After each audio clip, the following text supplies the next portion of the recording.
안녕하세요. 살면서 별 다른 문제 없이 평탄하게 살아가는 제 인생에도 누구든 한 번은 온다는 비바람이 휘몰아치고 갈지 상상도 하지 못했던 경험을 해본 적 있으신가요? 저는 늘 공부를 잘했고 제가 하고자 하는 것들을 모두 다 해낸 사람이라 그런지 저에게 준비되지 않은 실패란 없을 것이라고 막연하게 생각을 했었어요. 제가 마음을 먹으면 안 되는 일이 없었고 그렇기에 연애도 결혼도 제가 마음 먹은 대로 될 것이라고 막연하게 생각해 왔던 것도 사실이지요. 하지만 제가 열심히 하고 노력한다고 해서 이루어질 수 있는 것은 아닌 것 같더라고요. 혼자서 할 수 없는 일들은 결국 제가 아무리 노력을 하고 대비를 한다고 해도 언제든 예고 없이 저를 찾아오고는 했으니까요. 오늘은 제 스펙타클한 경험을 한번 이야기해 드려볼까 해요. 저는 올해 40살로 간호사로 일을 하고 있어요. 나이가 나이인지라 결혼을 했는지 궁금하시겠지만 저 또한 당연히 결혼도 하고 연애도 했어요. 남편과는 제가 막 간호사로 가장 열심히 지내는 그 시기인 20대 후반에 만났고 2년간 연애를 하고 난 후에 결혼에 성공을 했어요. 제가 간호사로 일을 하다 보니 나름 능력도 있고 바쁘게 살던 중 우연하게 남편을 소개받았고 바쁜 저를 인정해주고 늘 저를 걱정해주는 모습을 보고 결혼을 결정하게 됐어요. 저는 30평대 집을 하나 가지고 있고 그곳에서 혼자 살기 적적해서 함께 일하는 동료 둘에게 월세 비슷하게 받으면서 지내고 있어요. 그리고 아시다시피 저는 소송전자 근무를 하고 있고요. 아, 네.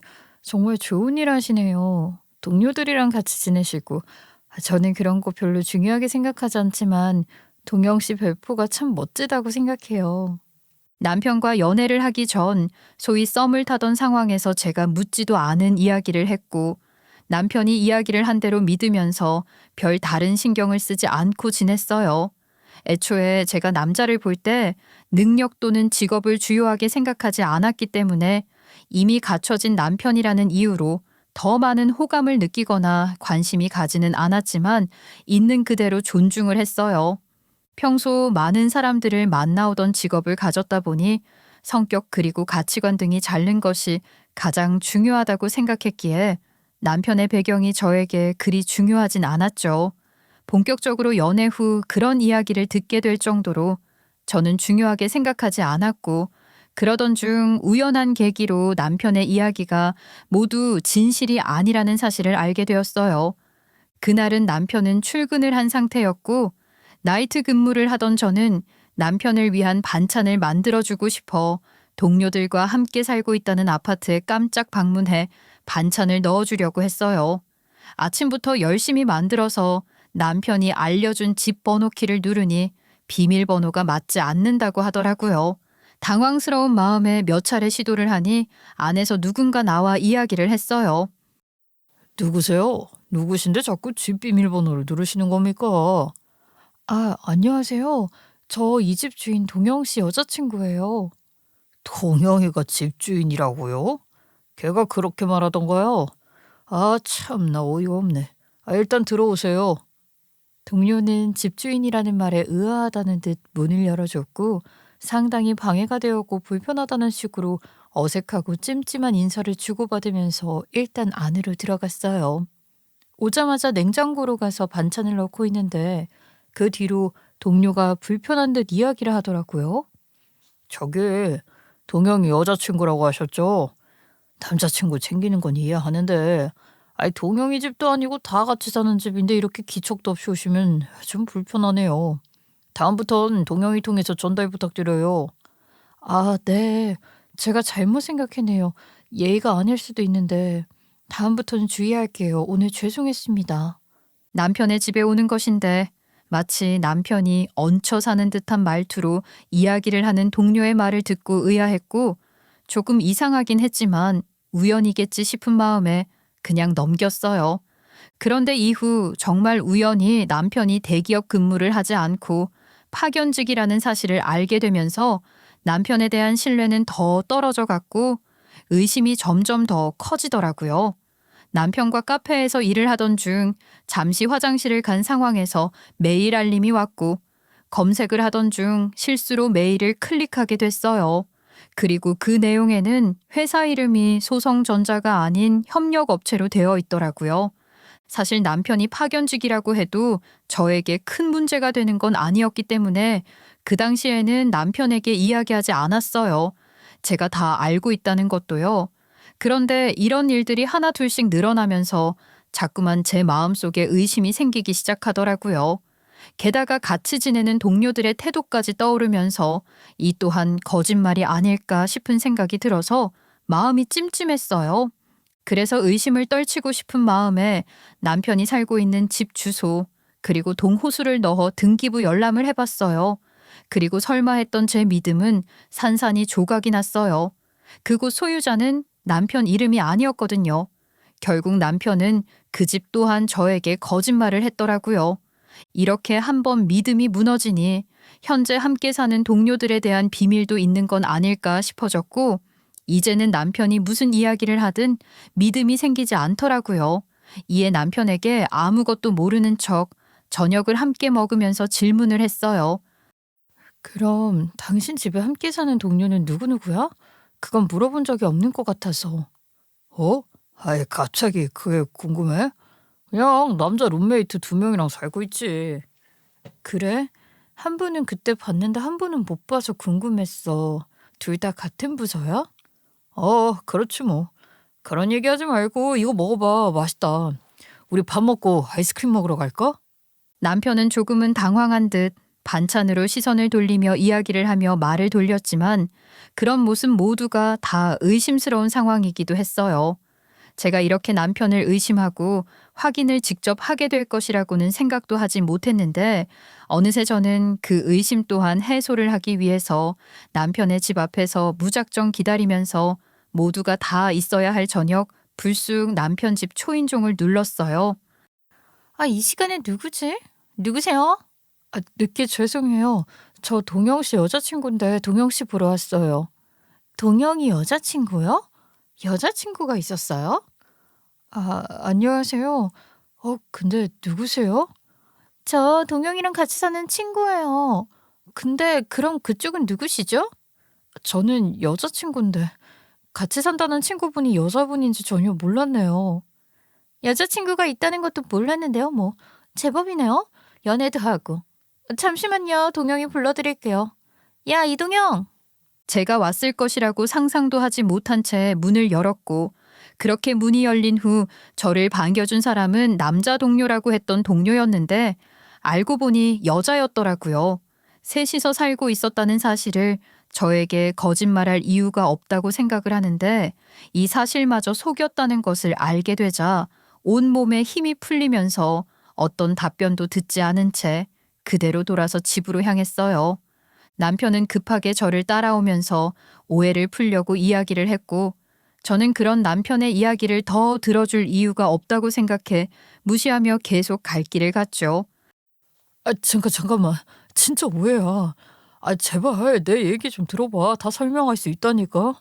내가 말을 하려고 했는데 너가 싫어할까 봐 말 안 한 거야. 정말이야. 갑자기 내 앞을 막아서며 무릎을 꿇고 이야기를 하는 남편을 보니 이야기나 들어보자는 마음으로 멈춰서 이야기를 했어요. 남편은 그동안 저를 속인 모든 사실을 다 고백하더라고요. 집 소유, 회사, 그리고 여자 룸메이트까지 솔직히 말하는 남편에게 도대체 속인 이유가 무엇인지 물었어요. 그러자 남편은 울먹이며 말하더라고요. 너는 간호사고 유능하고 능력도 있는데 그런 너에 비해서 내 자신이 너무 초라하고 작아지는 것 같아서 그랬어. 정말 미안해. 다시는 안 그럴 거야. 그리고 여자 룸메도 말하면 네가 싫어할까 봐 거짓말한 거지 다른 뜻은 없었어. 정말이야. 진작 그렇게 솔직히 이야기를 해줬어야지 그럼. 나는 너 다 믿었는데 이제는 하나도 못 믿게 됐잖아. 내가 어떻게 널 더 만나. 우리 헤어지자.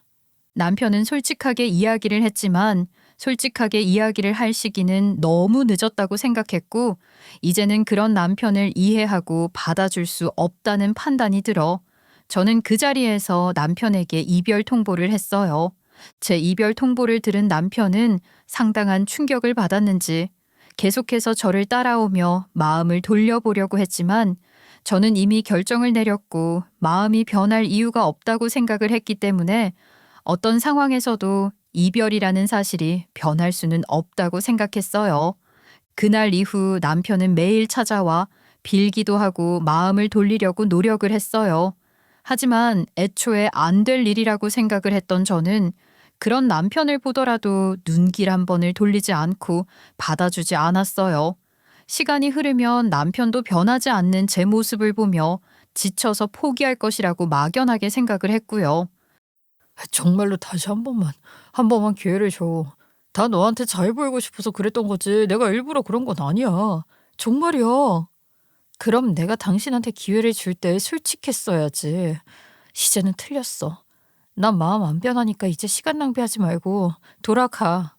그렇게 남편은 단호한 제 모습을 보면서 더는 가능성이 없다고 생각했는지 그날 이후로 모습이 보이지 않더라고요. 드디어 포기했구나 싶은 마음으로 저는 다시 일상으로 돌아가서 일을 하면서 지냈어요.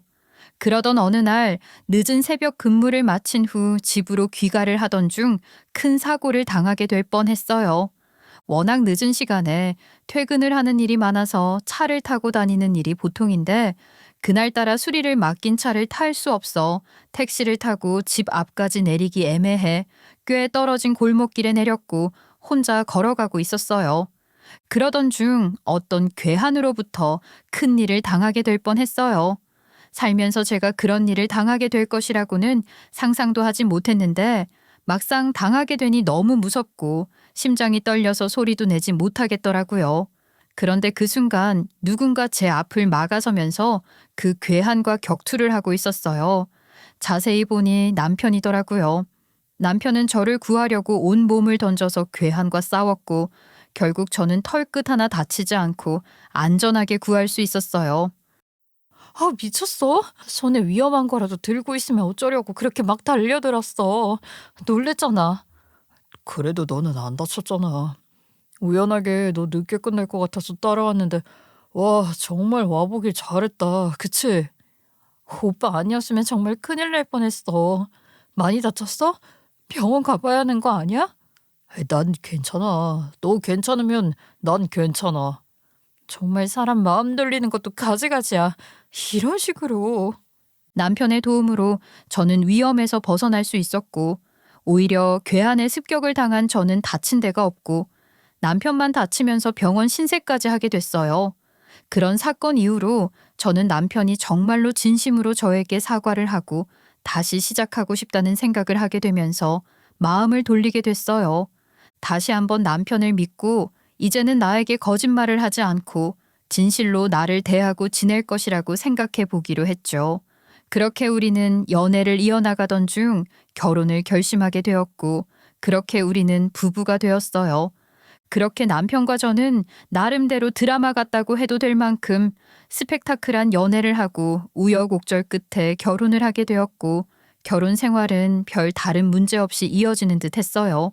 적어도 저에게 막장 드라마에서나 볼 수 있는 그런 충격적인 일이 생기게 될 줄은 꿈에도 몰랐기도 하니까요.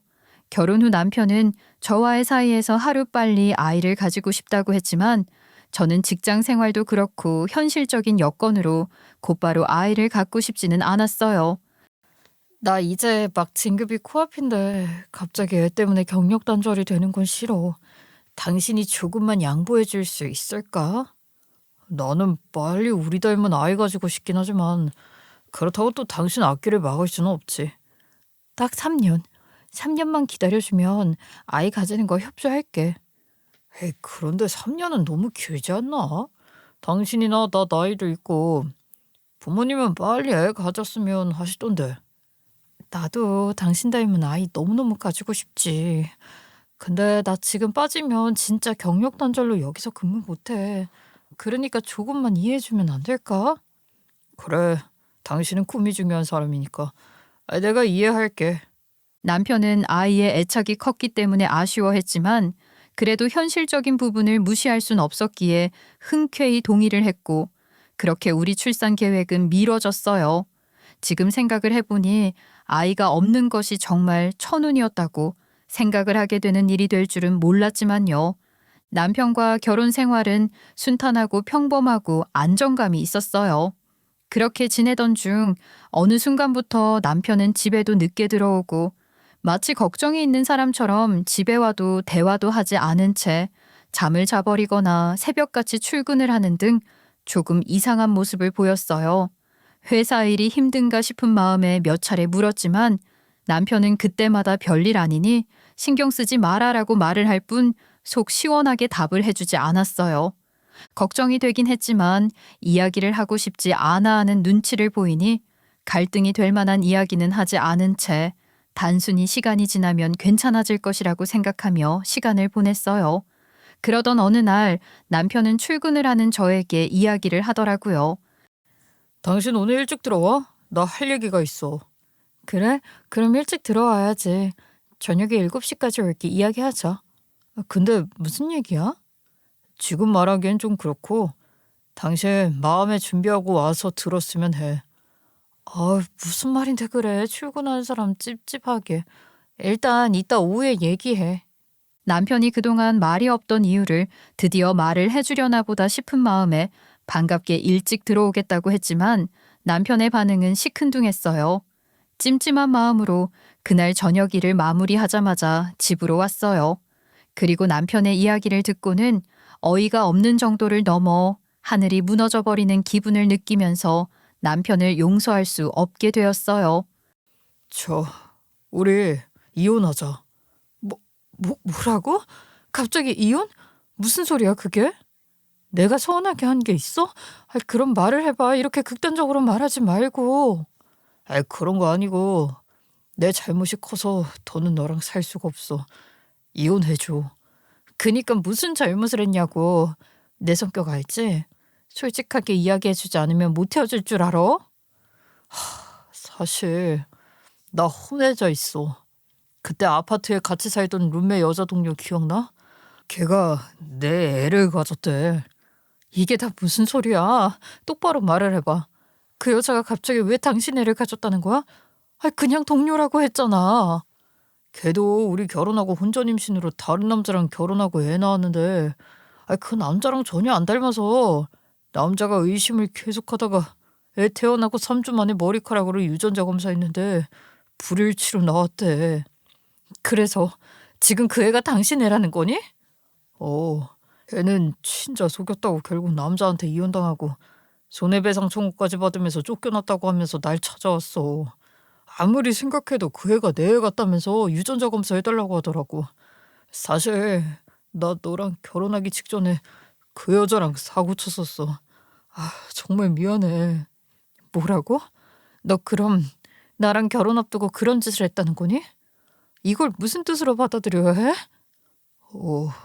사실 나 그 여자 좋아했었어. 나 모자르고 능력 없다고 안 받아줘서 계속 뜨뜨미지근하게만 지냈지.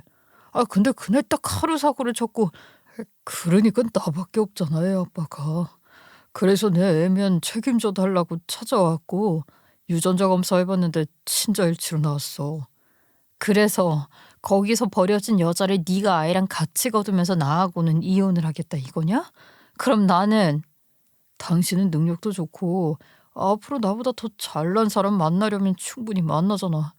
근데 난 아니고 무엇보다 내 애가 있다고 하잖아. 그럼 어떻게 외면해? 그 애가 중요한 거야? 아닌 그 여자도 못 잊겠다는 거야? 솔직히 말하면 나 그 여자 너무 좋아했어. 이렇게라도 나랑 산다고 하면 지금 관계 다 정리하고 그 여자한테 가고 싶어. 미안해. 내가 사람을 잘 본다고 생각했는데 역시 처음부터 끝까지 다 속일 때 알아봤어야 했는데 내가 제대로 뒤통수를 맞았네. 남편의 덤덤하면서도 뭔가 확신에 찬 말투를 들으니 황당하기도 하고 어이가 없어서 무슨 말이 더 나오지 않더라고요. 그 여자를 좋아했었고 결국 자신의 능력으로 인해 끝내 받아주지 않았던 그 여자와의 하루로 생긴 아이의 실체를 알게 되었는데 자신의 아이인 것이 확인되었으니 이제라도 그 아이와 여자를 책임지고 싶다며 이야기를 하고 있었어요. 남편의 모든 이야기를 들으면서 황당한 건 당연하고 화가 나는 마음을 어떻게 주체할 수가 없겠더라고요. 화를 꾹꾹 누르면서 남편에게 마지막 질문을 했어요. 그래. 그럼 왜 헤어지자고 하는 나를 꾸역꾸역 붙잡아가면서 결혼까지 했어? 내가 아니라 그 여자가 좋아 죽겠으면서 왜 그랬냐고. 제 질문에 남편은 고개를 푹 숙이면서 이야기를 하더라고요. 너는 그런 나라도 좋아하고 존중하고 받아줬으니까 홧김에 나도 결혼을 하고 싶어서 한 거야. 당신을 좋아하기도 했고 정말 미안해. 남편의 답변을 듣자마자 온 몸의 피가 빠져나간다는 말이 무엇인지 단박에 이해할 수 있겠더라고요. 오히려 흥분되고 화가 났던 마음에 초연해지면서 차분하게 이성적으로 상황을 생각할 수 있게 되었어요. 그리고 저는 이내 남편에게 말을 남긴 채 방으로 들어가 버렸어요. 그래, 더 할 말도 없다. 근데 당신도 알지? 이거 그냥 넘어갈 문제 아닌 거. 정리 좀 해야 할 것 같아. 그러니까 내일 당장 그 여자 내 앞으로 데려와 확인시켜줘. 당신은 나한테 이혼 요구할 권리도 없어. 이혼 결정은 내가 하니까. 그 여자를 꼭 봐야겠어? 지금 애 낳은 지 얼마 되지도 않았고 전 남편 때문에 상처받아서 많이 힘들어하고 그러는데 나는 내가 당신이랑 둘이 해결했으면 좋겠는데. 여기서 그 여자 계속 감싸봐. 내가 그 여자한테 어떻게 하는지 잔말 말고 오라고 해. 내 눈으로 확인을 해야 나도 방안을 강구할 거 아니야. 알았어? 그런 내 모습을 바라보면 남편은 어떤 말도 하지 못했고 어딘가로 연락을 하는 것 같더라고요. 아마도 그 여자에게 이 사실을 알리고 있었겠죠. 냉정한 성격 탓인지 모든 것들이 다 초연해지니 오히려 마음이 편해질 줄 알았는데 이 문제는 전혀 아니더라고요. 잠도 안 오고 어떻게 해야 할지 답도 안 나오고요. 어떤 생각도 하지 못한 채 잠을 청했고 그 다음 날 남편도 저도 모두 다 회사에 급하게 연차를 낸 후 곧바로 그 여자가 집으로 방문을 했어요. 남편은 그 여자를 기다리는 내내 혹시 내가 그 여자에게 함부로 이야기를 하거나 상처를 줄까 걱정스러운 마음이 드는지 계속해서 두둔을 하며 제 속을 긁더라고요. 남편의 그런 태도에 더 화가 나기도 했어요. 가뜩이나 갈 곳도 없어서 힘든 애를 당신이 불러서 상처까지 주면 안 돼. 아직 애 낳은 지 얼마 되지도 않았고. 지금 본처 앞에서 상간녀를 두둔하니? 내가 당신 조강지 쳐야 아직까지는. 그니까 그 여자 그만 두둔하고 빨리 내 앞으로 오라고나 해. 알았어? 화가 나는 마음의 소리를 질렀고 남편은 그 이후부터 조용하게 상간녀를 기다렸어요. 그리고 얼마 지나지 않아 그 여자는 제가 보란 듯이 아이를 안고 집으로 왔고 남편은 도착하자마자 아이를 받아들이면서 오느라 힘들었지라는 소리를 하더라고요. 어이가 없는 광경을 보면서 화를 꾹꾹 누르면서 여자와 본격적인 이야기를 하기 시작했어요. 남편은 아이 앞에서 큰 소리가 날까 걱정스러웠는지 방으로 들어갔고 그러자 상간녀는 갑자기 안색이 돌변하면서 저를 똑바로 바라보며 노려보더라고요. 제가 이야기를 먼저 하기도 전에 선수 쳐서 이야기를 하더군요. 동영 씨 얘기 들으셨죠? 저희 세 식구 사이에서 빠져주세요. 당당하시네요. 저를 속이고 둘이 할 짓은 다 하시고 결혼까지 하시더니 이제 버림받으니까 꽁 대신 닭이라고 남의 가정까지 깨려는 거잖아. 그래고 화가 날 때 어쩌겠어요. 하늘이 뜻이 이런 걸. 안 그래요?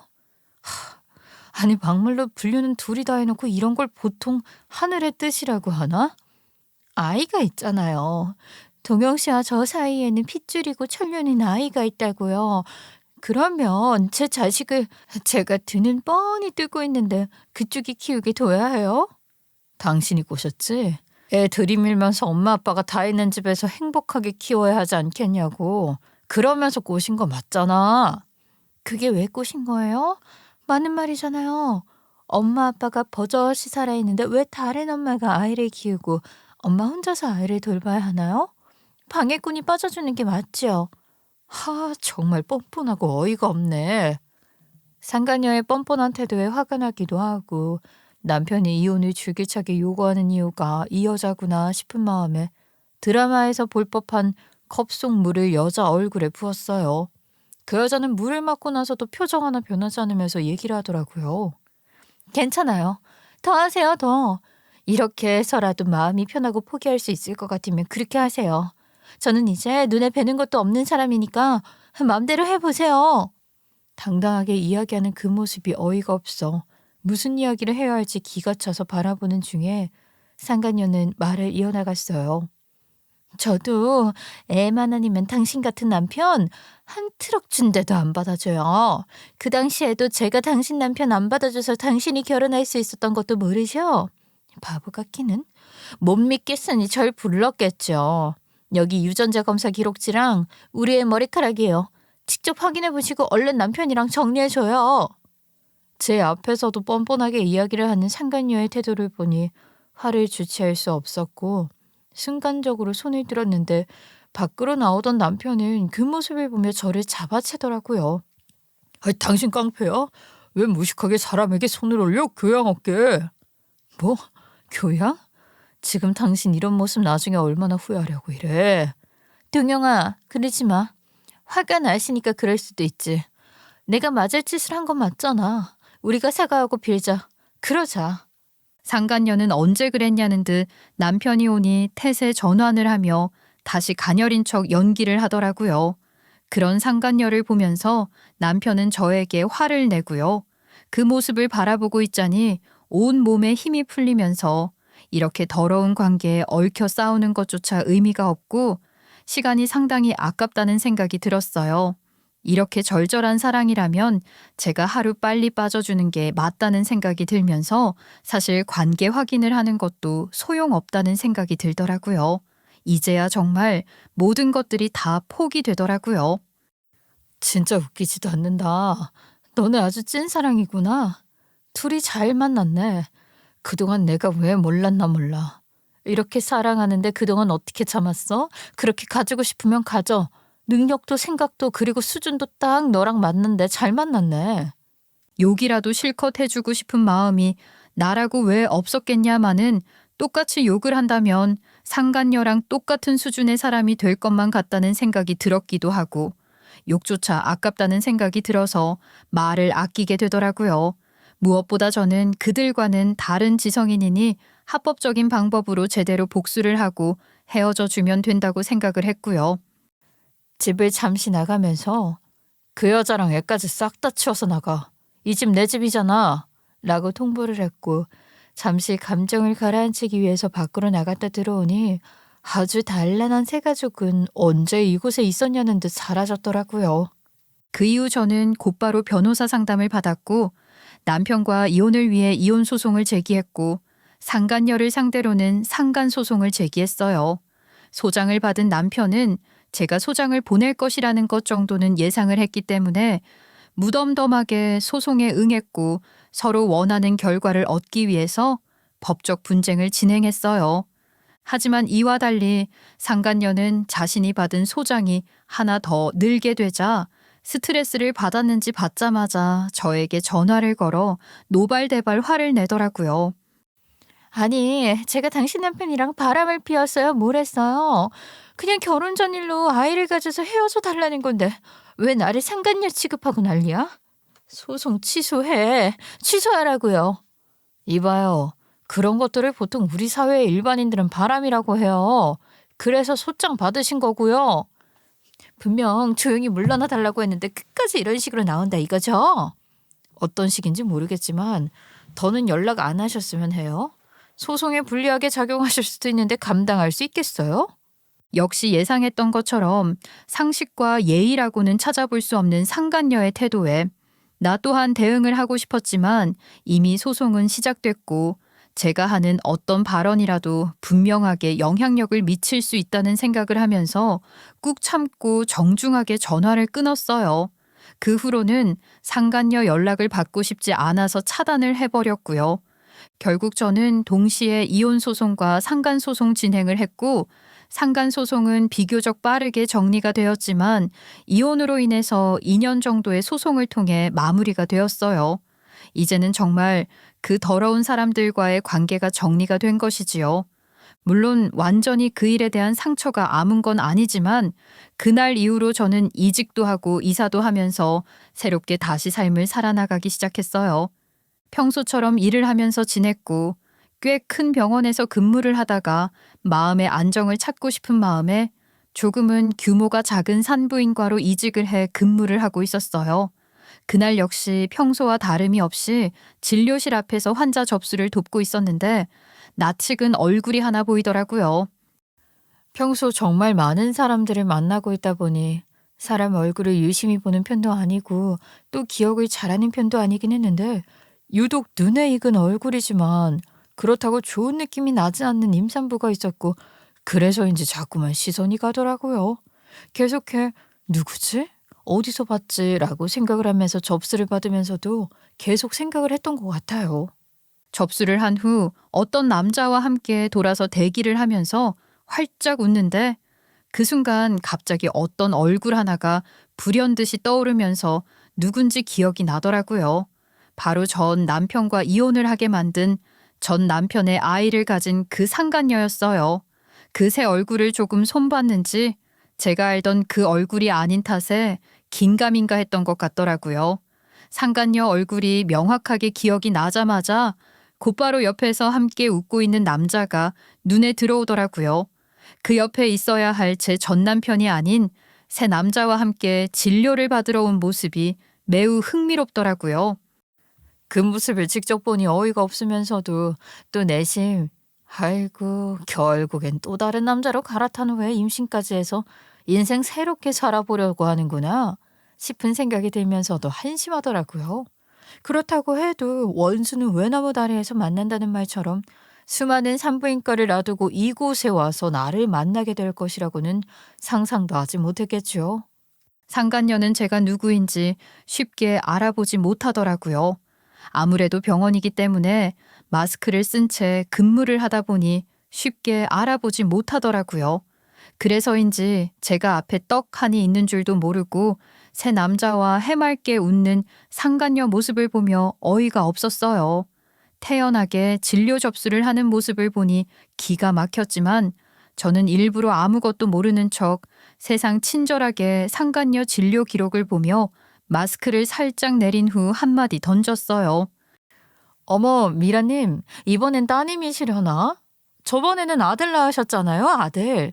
둘째를 낳으시는 건지 아니면 배다른 남매를 만들어주시는 건지 궁금하네요. 제가 일반 산모를 상대로 하는 발언이라면 선을 넘어버린 말이 끝나긴 무섭게 옆에 있던 새로운 남자의 얼굴은 굳어지다 못해 일그러졌고 상간녀는 제 말을 듣고 신경질적으로 저를 쳐다보다가 제 얼굴을 확인 후 엄청 당황하면서 말을 더듬듯 이야기하더라고요. 이봐요. 아니, 병원 간호사가 환자한테 이렇게 함부로 이야기를 해도 돼요? 말도 안 되는 소리 하고 있어, 정말. 여전히 당당하게 이야기를 했지만 이번에는 전 남편과의 관계에서의 상황과는 완전히 다른지 접수대 위에 올린 양손이 눈에 보일 정도로 덜덜 떨고 있더라고요.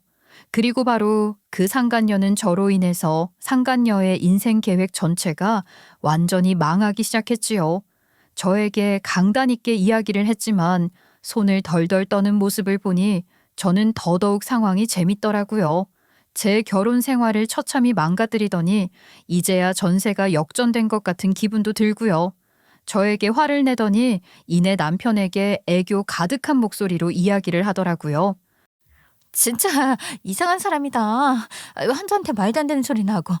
여보, 우리 딴 병원 가자. 나 여기 간호사 때문에 진료 보기 싫어. 내가 아주 저 간호사 컴플레인 걸 거야. 상간녀는 황급히 저를 피하려고 하는 것 같길래 그대로 보내줄 수는 없다는 생각에 얼른 상간녀 팔을 붙잡고 이야기를 했어요. 어머, 죄송해요. 기분 상하셨죠? 제가 실수를 했네요. 아우, 저희 병원 처음이신가 봐요. 제가 있을 줄도 모르고 여기로 와서 그렇게 당당하게 접수를 하시는 것 보니까. 처음에는 사과를 하는 듯한 뉘앙스를 풍기며 이야기를 하니 상간녀는 다행이라는 듯 생각을 하는 것 같았는데 이내 이곳에 내가 있을 줄 모르고 왔냐는 말에는 당황스러운지 남편의 표정을 살피느라 눈동자가 정말 바쁘게 굴러가더라고요.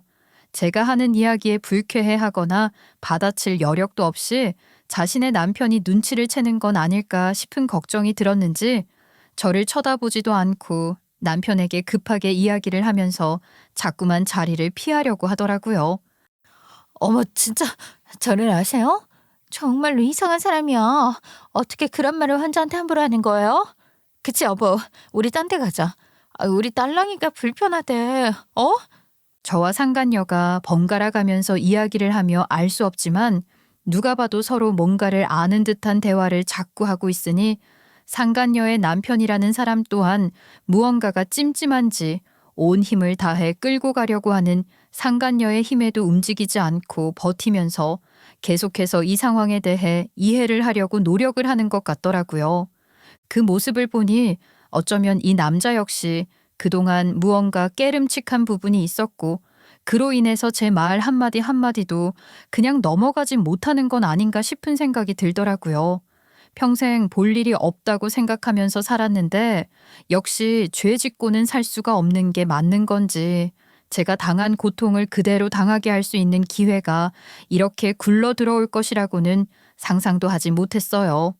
속으로 이 상황을 관전하면서 어떻게 이어나가야 할까 싶은 고민을 하려고 하는 찰나 상간녀는 더 이상 제가 어떤 말을 하지 못하게 하려는 듯 자리를 피하려고 남편을 끌고 밖으로 나가려고 하더라고요.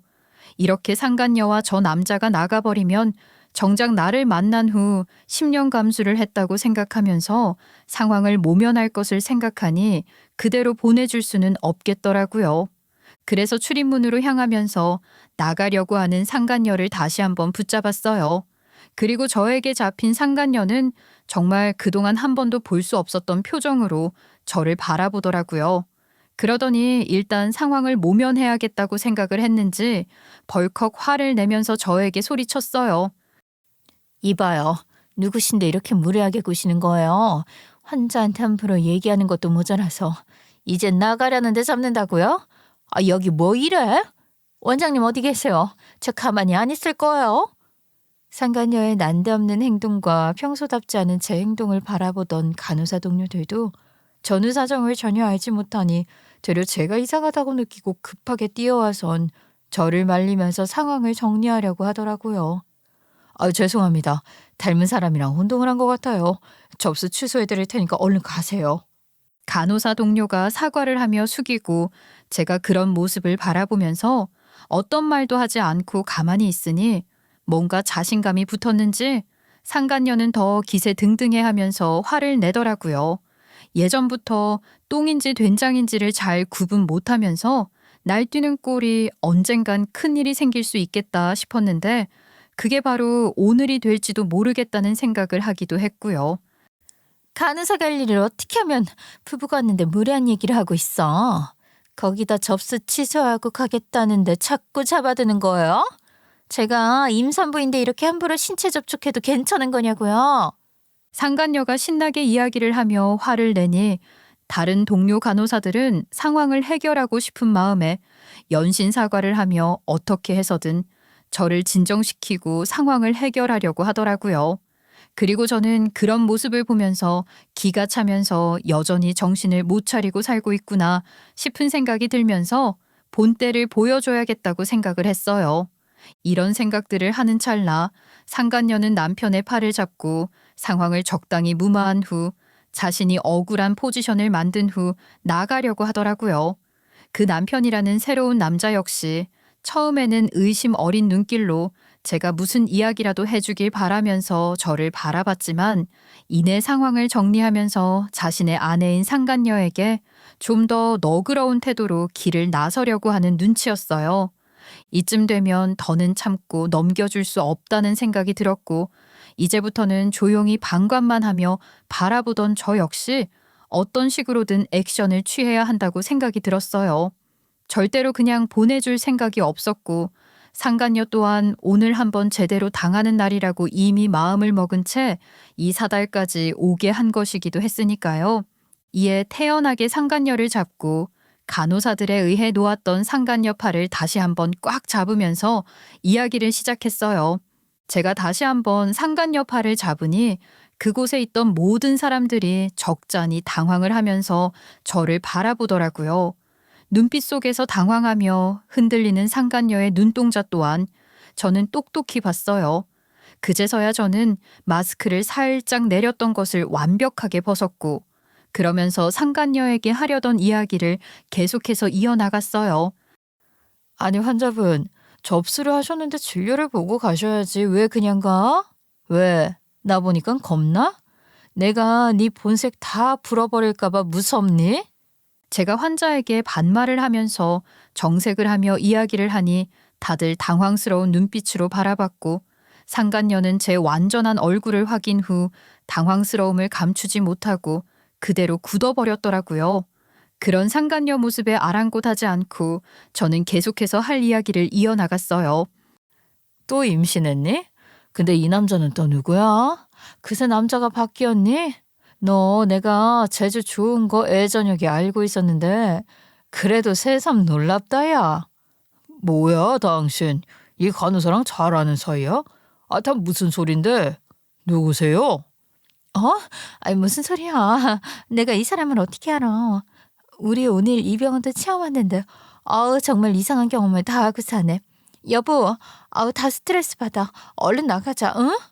상간녀는 제가 하는 말을 듣고 정신을 잠시 놓았는지 멍하게 듣다가 남편이 아는 사이냐고 채근을 하는 물음에 정신이 들었는지 저를 정말 모른다고 이야기를 하면서 오히려 저를 이상한 사람 취급을 하며 자리를 피하더라고요.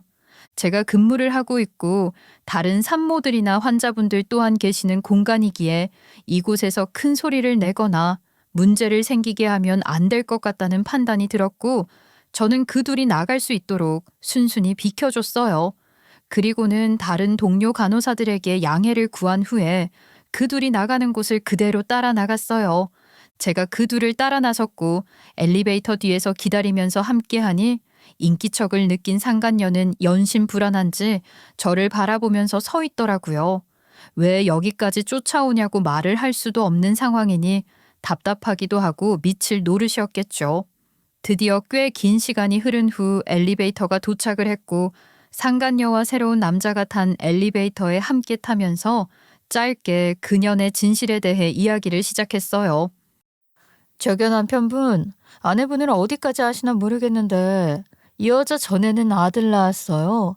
제가 분명히 봤고요. 그거 아시면서도 이렇게 지내시는 건지 궁금하네요. 제 이런 이야기를 아까부터 거슬리기도 하고 불편했는지 남자는 더 이상 참지 못하겠다는 뉘앙스로 신경질적으로 저를 바라보며 이야기하더라고요. 아까부터 계속 같은 얘기를 반복하시는데 도대체 무슨 소리입니까? 혹시 제 아내를 알고 하시는 말씀입니까? 상간녀의 새로운 남자와 제가 이야기를 시작하자 상간녀는 그 상황을 무마하고 막고 싶었던 것인지 정말 필사적으로 행동을 하더라고요. 대화를 끊어낼 방법이 애초에 없다고 생각을 했는지 갑작스럽게 배를 부여잡더니 아픈 신용까지 하더라고요. 여보, 나 갑자기 배가 너무 아파. 지금 이럴 때가 아닌 것 같아. 나 어떻게 해? 우리 애기 어떻게 데려나 봐. 너무 아파. 그런 상간녀 모습을 보면서 저는 가소롭다 못해서 웃기지도 않았어요. 그래서인지 웃음이 나더라고요. 한참을 크게 웃고 난 후에 저는 이어서 말을 했어요. 야, 너 쇼하지 마. 너 배 보니까 아직 그럴 시기도 아니야. 나 간호사야. 알잖아. 어디서 쇼를 하고 자빠져 있어? 그런다고 네 과거가 다 없던 일이 될 것 같니? 뭐야, 진짜 아플 수도 있는 거지. 네가 의사야? 넌 뭘 알아? 드디어 본색을 드러내는구나. 이봐요 남편분, 저 여자 아니냐고 했죠? 저 당신 아내 정말 잘 알아요. 제 전 남편 애를 가졌던 여자를 제가 어떻게 모를 수 있겠어요? 뭐라고? 당신 말 함부로 하지 마. 그 말에 책임질 수 있어? 제가 오늘 당신 인생 구하는 날인 줄이나 아세요? 영 못 믿겠으면 당신 마누라 뒷조사나 좀 해보시던지. 아니, 내가 뭘 어쨌다고 지금 이러는 거야. 여보 아니야. 이 여자 예전에 알던 여자는 맞는데 맨날 이유도 없이 이렇게 나한테 화내고 몰아세우고 그랬어. 나 괴롭히던 여자라고. 그러니까 당신도 상종하지 마. 내 말을 믿어야지. 내가 당신 아낸데. 아니 잠깐만. 그래도 뜬금없어도 너무 뜬금없는 얘기를 하시잖아. 그리고 당신이 당당하면 왜 자꾸 가라고 해. 지금 당신 태도가 더 이상하니까 못 믿겠잖아. 믿져야 본전이라고. 믿는 건 남편분 마음이고 뭔 일이 있었는지 궁금하시면 들어보는 것도 나쁘지 않잖아요. 그래요. 저도 무슨 이야기를 하는지 들어는 봐야 할 것 같아요. 요 앞 카페로 가시죠. 무슨 얘기를 듣는다고 자꾸 그래. 나 지금 몸 무겁고 힘든데 자꾸 이럴 거야? 당신 당당하고 떳떳하면 그냥 있으면 되잖아. 자꾸만 나 의심들게 하지 말어. 제 작전이 성공을 했는지 그 남자는 아내에 대한 이야기를 한다고 하니 일단 들어봐야겠다고 생각을 하고 저와 자리를 옮겨 이야기를 하겠다고 하더라고요. 카페에 앉아서 말도 안 되는 삼자 대면을 시작했어요. 그리고 저는 제가 알고 있던, 아니 더 정확하게는 제가 상간녀로부터 당했던 모든 일들에 대해서 가감없이 모두 이야기를 하기 시작했어요. 제가 전 남편과 결혼하기 전에 제 남편 룸메라고 속이면서 같이 한 집에서 살았던 여자가 바로 당신 아내예요. 그리고 제 전 남편이 당신 아내분을 열렬히 짝사랑했고 워낙 물질 만능주의인 당신 아내가 전 남편 능력 없다는 이유로 버렸다고 하더라고요. 제 전 남편과의 일화를 시작으로 해서 결국 결혼 전 두 사람이 사고를 쳤고 그 사고로 인해서 상간녀 역시 첫 결혼이 완벽하게 망가진 후에 전 남편을 찾아와 가정을 파탄낸 내용까지 모두 다 이야기를 했어요. 당신 아내분이 첫 번째 결혼이 아니라는 건 아시죠? 재혼이라고 했을 테니. 근데 당신이 세 번째 결혼인 건 아시나요? 첫 결혼은 제 전 남편 아이 가져서 소박 맞고 전 남편과 살겠다면 뺏어가더니 오늘은 또 당신이랑 애 가져서 진료를 보더라고요. 제가 이런 이야기를 하니 남자는 적잖이 놀란 듯했고 상간녀는 중간중간 거짓말이고 자기가 모두 다 설명할 수 있다면서 남편에게 자신의 상황에 대해서만 설명을 하려고 노력하더라고요. 이런 상간녀의 노력에도 아랑곳하지 않고 남자는 놀란 듯 제 이야기를 계속 들으려고 했어요. 그러니까 당신 아내가 얼마나 무시무시한 여잔지 꼭 아시길 바라요. 심지어 지금 뱃속에 있는 그 애가 당신 애일지 제 전 남편 애일지 혹시 모르죠. 그 전에 또 다른 남자 만나서 애 가졌을지도. 그니까 꼭 태어나면요 친자 검사 해보시고요. 제가 이 모든 사실에 대해서 하나하나 이야기를 하는 동안 상간녀의 남편이라는 사람은 모든 것들이 다 생소하고 처음 듣는 이야기인지 듣는 내내 어떤 추임새나 반박도 하지 못한 채 듣고만 있었어요. 이미 표정에서 상당히 충격을 받았다는 걸 느낄 수 있었기도 했고요. 사실 자세한 이야기를 더 하자면 할 수 있었지만 회사에서 일을 하던 중에 나왔던 상황이기도 하고 또 이곳에서 하루 만에 다 할 수 있는 이야기는 아니라고 생각을 했기 때문에 저는 대략적으로 중요한 부분에 대해서만 이야기를 한 후 자리에서 일어섰어요. 아시다시피 제가 일을 하다가 나와서요. 제 말을 다 믿으실 건 아니겠지만 그래도 아니 땡 굴뚝에 연기 안 난다고 의심을 하고 확인을 해보는 건 나쁜 일이 아니니까요. 이건 제 연락처예요. 궁금한 부분 있다면 언제든지 연락 주세요. 어안이 벙벙해진 남편과 이야기를 마무리한 후 제 연락처 하나를 남긴 후 저는 자리를 떴어요. 제가 이 모든 것들을 이야기하는 동안 상간녀는 곁에서 어떤 말도 하지 못한 채 어떻게 이를 막을 도리도 없이 그대로 당했고요.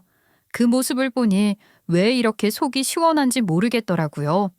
제가 앞에 있음에도 불구하고 전 남편과 헤어져 달라고 당당하게 요구하던 그 모습은 온데간데 없고 자신의 새로운 남편이 자신의 과거를 다 알게 될까 걱정스러운 마음에 전전긍긍하면서 불안해하는 모습을 보니 사람이 오래 살고 볼 일이구나 싶기도 했고요. 분명 그 남자는 상당한 충격을 받았고 제 말을 모두 다 믿지는 않겠죠. 하지만 아주 예전의 저처럼 그 남자 역시 그냥 이상한 사람이 한 이야기 정도로 넘길 순 없을 것이고 결국 두 사람 사이에도 보이지 않는 균열이 생기면서 결국 파탄에 이르게 될 것이에요. 이런 상황은 예견된 것이나 다름이 없기도 하고요. 그 자리에서 모든 걸 다 밝히지 않고 관계를 완벽하게 흔들어 버릴 만한 이야기를 던지고 왔으니 빠른 시일 내에 그 남자가 연락을 해오든 상간녀가 연락을 해오든 둘 중에 한 상황은 분명하게 일어날 것이라고 생각했어요. 사실 그 남자보다는 상간녀가 먼저 저를 찾아올 것이라고 생각했지만 의외로 그 남자가 먼저 연락을 하고 저를 찾아왔어요. 제가 불쑥 찾아와서 죄송합니다. 근데 그날 얘기를 듣고 도저히 받아들이지 않는 부분들이 많아서요. 이해해요. 받아들여지지 않겠죠. 저도 그랬으니까요. 그날 제가 한 얘기는 모두 사실이에요. 그리고 저는 당신 아내에게 상간자 소송까지 했어요. 여기 원한다면 소송 기록이랑 친자 검사도 보여드릴 수 있고요. 이런 날이 올 줄 알고 안 버렸나 보네요, 제가. 저게 혹시 그 전 남편이라는 사람이 이 사람인가요? 네, 맞아요. 전 남편을 아시네요? 아내가 자신을 괴롭히고 스토킹하는 남자라면서 도와달라고 하면서 만나게 되었거든요. 아, 황당하고 어이가 없어서 말이 안 나오네요. 정말 대단하네요. 저한테 헤어져 달라고 할 땐 언제고 막상 살아보니 별 볼 일 없다고 생각해 버렸나 보네요. 그날 조용하게 그 남자에게 모든 이야기를 했고 상간녀의 본래 모습까지 모두 다 알려주게 됐고 남자는 상당한 충격을 받았지만 이 상황을 알게 해준 저에게 상당히 고마워했어요.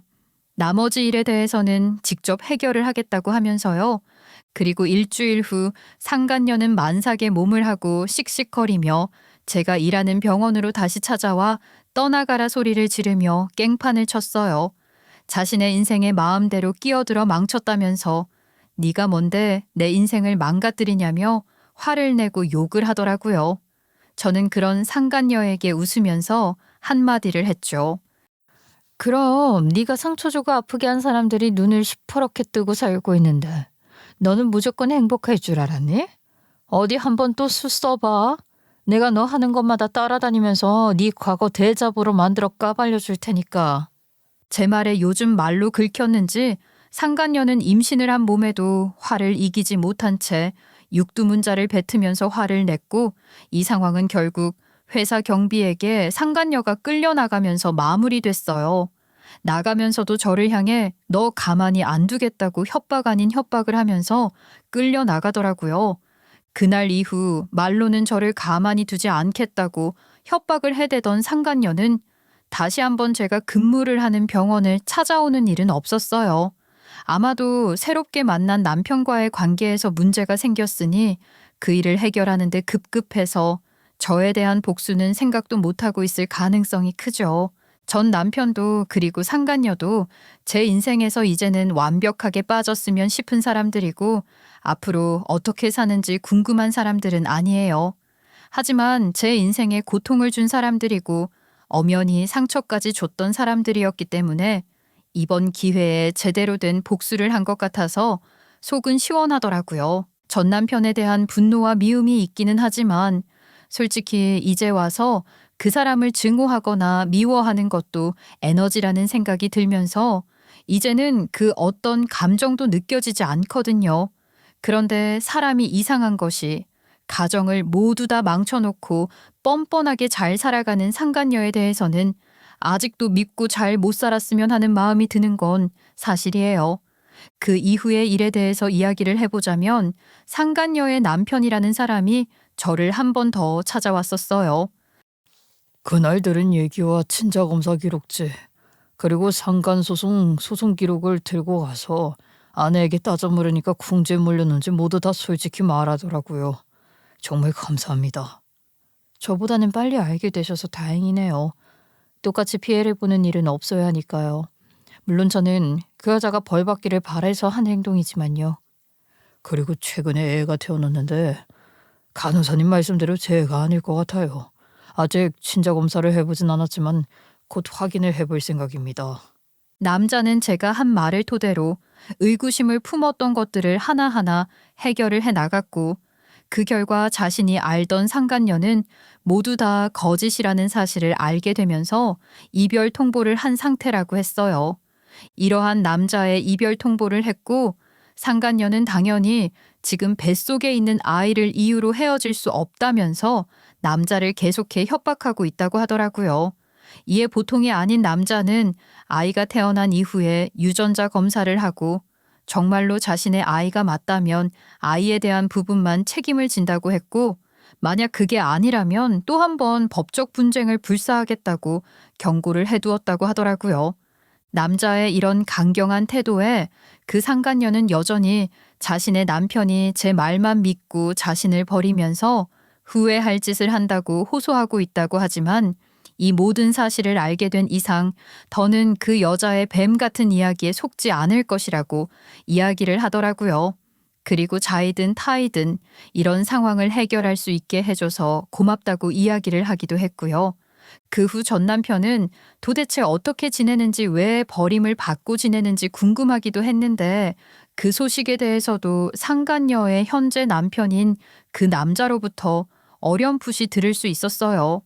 당시 상간녀가 떼어내려고 했던 남자가 정말로 전 남편이었다는 걸 확인한 후 남자는 전 남편에게 정식으로 연락을 해서 만났다고 하더라고요. 그리고 그 과정에서 모든 걸 포기하며 지내는 전 남편으로부터 모든 이야기를 들을 수 있었고 그 이야기가 제가 남자에게 했던 이야기와 별반 다르지 않았기 때문에 상간녀의 본색을 확실할 수 있었다고 하더라고요. 두 사람의 이야기가 짠 듯이 같으니 믿지 않으려고 한다고 해도 믿을 수밖에 없었던 상황이라고 했기도 하고요. 저는 문득 전 남편이 어떻게 지내는지 궁금해서 물어봤어요. 전 남편은 상간녀가 버리고 간 아이를 데리고 부모님과 함께 키우면서 살고 있다고 하더라고요. 전 남편 역시 제 안부를 그 남자에게 물었는데 다시 연락을 해보는 것을 이야기하자 염치가 없어서 다시 연락을 할 수 없다고 했다고 하더라고요.